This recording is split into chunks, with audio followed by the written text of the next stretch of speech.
I think this is the final white one to talk about here in this set of gilts as we've talked them in order, but this is 81-8. She's lot 228 in your catalog.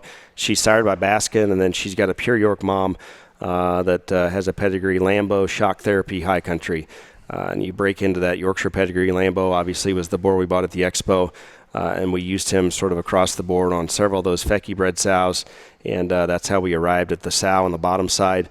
Baskin is actually, if you're not familiar with him, he's at Schaefer Gold Rush now. That's a boar that we bought as a baby pig at Major League from S Squared. He was a direct son of Carroll. He was at a next to never on the top side, which gives that next intention presence and shape and look here in this gilt. You can see that coming through.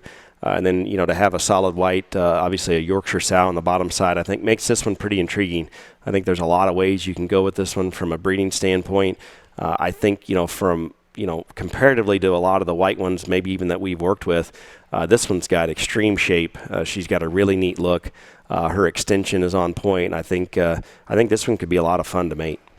Yes, that's for sure. I think you have a lot of options, especially with the boars that are out there today in terms of the power category that have some body, and you can add some jaw and some bone with one like that pretty quick. I'm going to touch on the Baskin thing real fast.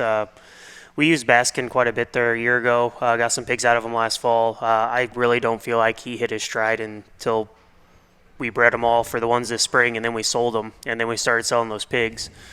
And then I had seller's remorse because those pigs were really, really good this spring and have found very good homes. And a few of them have found the backdrop already, and I look for that to continue his legacy.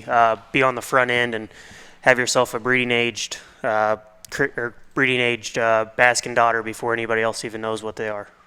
Yeah, and a little shout out here to our good buddy Terry Schaefer. Terry came over and he fell in love with Baskin. And to his credit, I think Baskin looks as good as he's ever looked over there. And Carl's right; those pigs have been really good.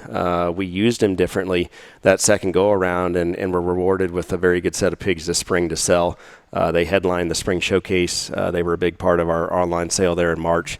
And those pigs were good, and I think this gilt certainly resembles several of those that we sold. So 81-8, lot 228, she's a Baskin Lambeau.